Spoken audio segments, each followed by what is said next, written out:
Chapter 10. It's not you, it's me.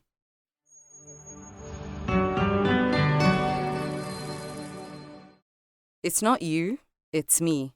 Clause. A popular breakup line used to prepare the person to be dumped in a relationship. It means that there is nothing wrong with them and all the faults are with the person who wants to end the relationship. Use. When he said the words, "It's not you, it's me," I knew the end was near. One of the things I promised at the beginning of this book was to be honest and real with you. No lies, no disguise. And I keep my word. If not for that, there's some stories I would rather not tell anyone, honestly.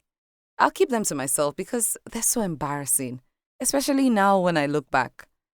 On the positive side, this is why I'm writing this book, so you don't have to make the same mistakes I made. One of these embarrassing stories is that of my first investment ever. There's no time I remember the whole incident that I don't beat myself up because, frankly, it was a lot. Years ago, at a time I didn't know what it meant to invest. I had just started reading widely about money and learning more about personal finance. The day I read about compound interest, my mind was blown. What? You mean this is how it worked and no one ever told me about it? Wow. I felt like the whole world was cheating me. Honestly, it was as if everyone connived to hoard this knowledge from me all this while. Now the cat was out of the bag. I read and read and read. Then I went on to watch some YouTube videos. My head was boiling with investment knowledge. The types, benefits, disadvantages, risks, and all that. I wanted an investment so badly. The knowledge was so overwhelming, and it was as though I needed to start investing immediately. It felt like every minute of my life I spent not investing was a wasted minute. Every single dime that I did not invest felt like a loss. Around this time, I was expecting my allowance. The moment I got the alert, I opened my notepad where I wrote down my investment plans and got to work. As clueless as I was, nothing could shake my confidence that day.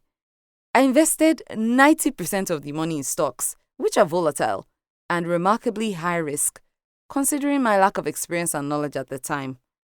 I'm not exactly sure what gave me the confidence to do what I did, but I smiled sheepishly to bed that night with only 10% of my allowance left in my bank account. I had no idea how I'd survive the entire month. I would likely change my feeding plan to 010 or something like that. I woke up the next day, still ecstatic from the previous day, checked my account balance, and it didn't smile back at me. To console myself, I went to check my investment quickly. It was still there, thankfully. But then, it had not increased. Okwe, calm down. It's not even 24 hours yet, I told myself. So I calmed down until the next day and checked again.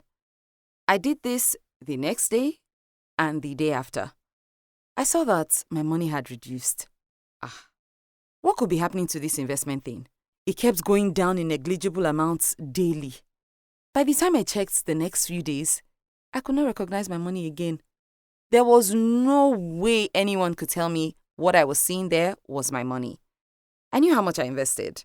How could I see this figure here? Tears filled my eyes. I couldn't withdraw my money because it was locked in for a set time. And it didn't make sense for me to withdraw because I was already at a loss. I was sweating profusely. I waited for a full 6 months before I withdrew the money. During this period, I acted like the money was completely lost, so I hardly checked it. I didn't want to get heartbroken again. At the end of the 6-month period, surprisingly or not, the investment had accumulated some returns. I didn't want to take chances or push my luck anymore, so I backed out and took my money back. Looking back, it's really embarrassing that I was sweating over a 6-month investment and making uninformed guesses about what to invest in. Well, that was Okpe 1.0. Enter Okpe 2.0, the upgraded, financially educated version of me. Years later, I realized that I was the one pushing beyond my limits then. When I learned about investor types and risk assessment, I discovered that the issue was not the investment, it was me. It's me, not you, I told my investments as I ended our relationship that year. Investments will not give me high blood pressure. They should not give you too. So this is how to avoid investment-induced high blood pressure. It's not enough for you to know about investment. You need to know what kind of investor you are. This will help you determine what kind of investment you should put your money in. There are 3 types of investors based on their risk appetite: conservative, moderate, and aggressive. Conservative investors are those who are willing to take little to no risks with their capital. The priority for low-risk investors is to preserve their capital regardless of potential returns. That's why they go after low-risk investment offers. Also, the investments are usually liquid, meaning that you can collect your money anytime you want. If you're a beginner investor, you'd most likely fall into this category. The investors who can endure moderate risk are simply more confident than low-risk investors. They're open to taking considerable risks with their capital.